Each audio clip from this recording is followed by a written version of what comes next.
अस्सलामुअलैकुम वरहमतुल्लाह। दोस्तों, आज की वीडियो में मैं होमिक एसिड बनाने की चंद एक रेसिपीज़ आप लोगों के साथ शेयर करने जा रहा हूं। मैं हूं डॉक्टर जमील शफ़ी और आप देख रहे हैं प्लांट क्लिनिक्स का यूट्यूब। दोस्तों, मेरे राब्ते में बहुत सारे ऐसे किसान दोस्त हैं जो अपने बहुत सारे एग्रो केमिकल्स ख़ुद अपने फार्म पे तैयार करते हैं। अब वो जो फार्म पे अपने एग्रो केमिकल्स तैयार करते हैं, एक तो ये है कि उन्हें वो मार्केट से सस्ते पड़ रहे होते हैं, और दूसरी चीज़ ये कि उनकी क्वालिटी पे उन्हें कोई शक नहीं होता। वो जितना गुड़ डालते जाते हैं उतना वो मीठा होता जाता है, यानी कि प्रोडक्ट की क्वालिटी उनके हाथ में होती है। वो उसमें जितने जो हैं वो अच्छी क्वालिटी की चीज़ें इस्तेमाल करते जाते हैं, उतनी उसकी रिज़ल्ट्स और क्वालिटी बेहतर होती जाती है।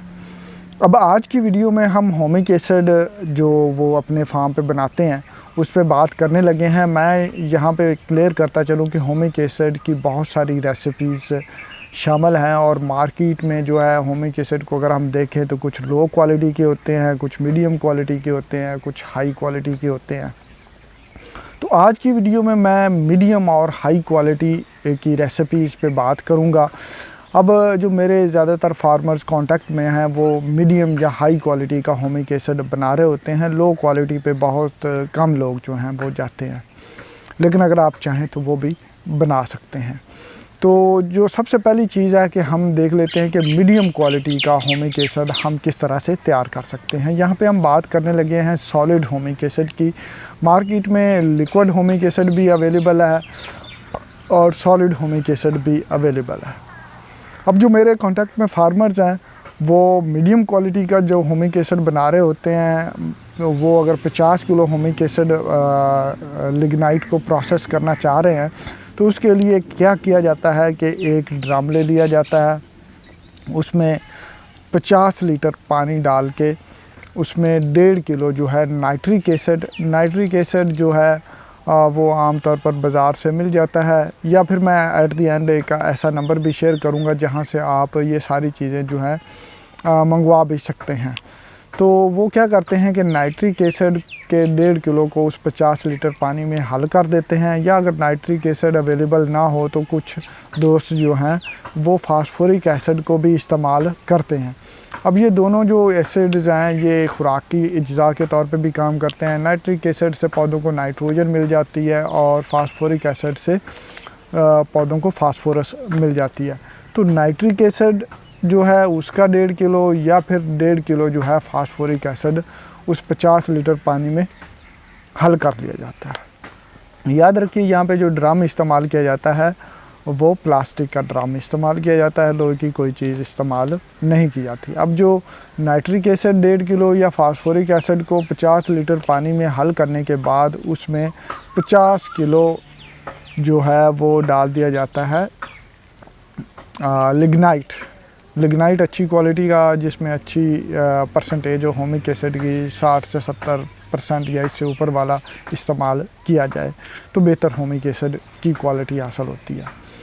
अब इसको अच्छी तरह से उसमें हल कर लिया जाता है। याद रखिए, अगर हल करने में मुश्किल हो तो आप पानी की मिकदार को बढ़ा भी सकते हैं।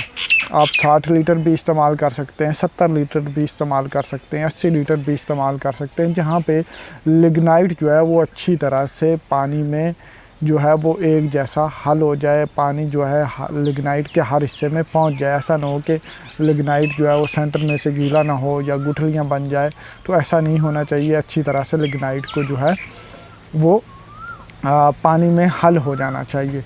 जब पानी जो है वो लिग्नाइट के हर हिस्से को टच कर ले तो टच होने के बाद आप जो हैं वो किसान दोस्त उसको 24 घंटे से 48 घंटे के लिए रख देते हैं।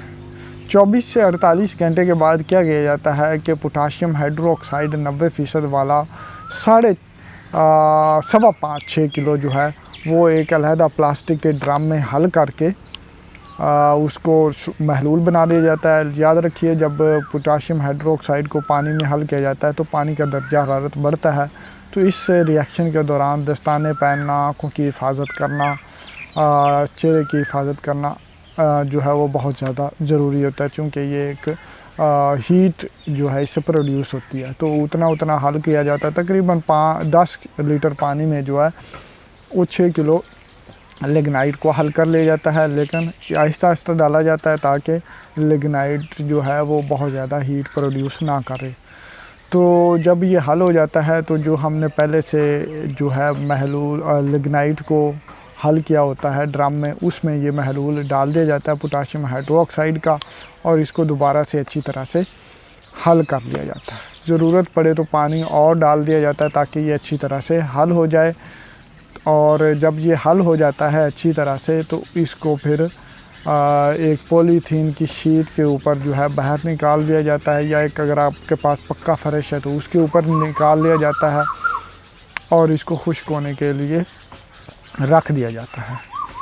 जब अच्छी तरह से खुश्क हो जाता है तो इसको जो है वो इकट्ठा कर लिया जाता है। अगर आपको पाउडर फार्म में और इस तरह के छोटी छोटी जो दानेदार टाइप जो चाहिए होमिक एसिड, तो इसको डंडे की मदद से थोड़ा थोड़ा कूट के जो है तोड़े में भर लिया जाता है, और जब ज़रूरत हो तो इसको फिर जो है इस्तेमाल में लाया जाता है। अब दूसरा जो होमिक एसिड थोड़ी सी इससे बेहतर क्वालिटी का है, उसमें ये है कि जब सॉल्यूशन जो है पोटाशियम हाइड्रोक्साइड का डाल के अच्छी तरह से हल कर लिया जाता है, तो उसमें 6 किलो जो है एडिटिव डाला जाता है, जो कि लिग्नाइट की क्वालिटी को मज़ीद बेहतर बना दिया जाता है। एडिटिव जो है ये आमतौर पर जो हमारे किसान इस्तेमाल कर रहे होते हैं वो शाज़ली के नाम से आता है एडिटिव। इसमें बहुत सारी जो एडिशनल चीज़ें हैं जो लिग्नाइट जो इस होमिक एसिड की क्वालिटी को बहुत ज़्यादा बेहतर बना देती हैं। तो 6 लीटर ये भी डाल लिया जाता है, इससे कीमत थोड़ी सी बढ़ जाती है, तो वो मीडियम क्वालिटी का बन जाता है। अगर आप इसमें जो एडिटिव डाल लेते हैं शाज़ली, तो ये जो है वो मज़ीद हाई क्वालिटी की तरफ चला जाता है। अब यहाँ पे इसकी पीएच जो है वो होगी 8 से 10 के दरमियान। अगर आप इसकी पीएच को नीचे लाना चाहते हैं, मज़ीद इसको बेहतर बनाना चाहते हैं, तो आप इसमें फास्फोरिक एसिड या नाइट्रिक एसिड की मज़ीद मिकदार डाल सकते हैं, यहाँ तक कि इसकी पीएच जो है वो 2 से 4 के दरमियान आ जाए। तो इस सूरत में ये बहुत ज़्यादा हाई लो पीएच वाला जो है होमिक एसिड बन जाता है, जो कि बहुत बेहतरीन रिज़ल्ट देता है फील्ड में। अब इस होमिक एसिड को इस्तेमाल कैसे करते हैं? होमिक एसिड अगर ज़मीन पक्के वट की है तो वहाँ पे जो है जो 8 से 12 किलोग्राम जो है जब ज़मीन तैयार कर ली जाती है, तैयार करने के बाद उसको छट्टा कर दे दिया जाता है, और उसके बाद फसल जो है वो काश्त कर ली जाती है, या फिर बाद में भी जो है इसको फ्लड किया जा सकता है 8 से 10 किलोग्राम। जो हमारी आम नॉर्मल ज़मीनें होती हैं, बहुत ज़्यादा पक्के वट की नहीं होती, वहाँ पे 8 किलो जो है वो ज़मीन के साथ ज़मीन की तैयारी के दौरान ही मिक्स कर दिया जाता है। जब ज़मीन तैयार हो जाए, आखिरी हाल देने लगे, तो उस वक्त इसका छट्टा कर दिया जाता है, या फिर बाद में भी इसको फ्लड किया जा सकता है। अब ये जो लिग्नाइट है, एक तो ये ज़मीन को बुरबरा करता है, जड़ की नशोनुमा को बेहतर करता है, ज़मीन में जो फिक्स खुराकी अज्जा हैं उनको ज़मीन से लेकर जड़ में मुंतकिल कर देता है।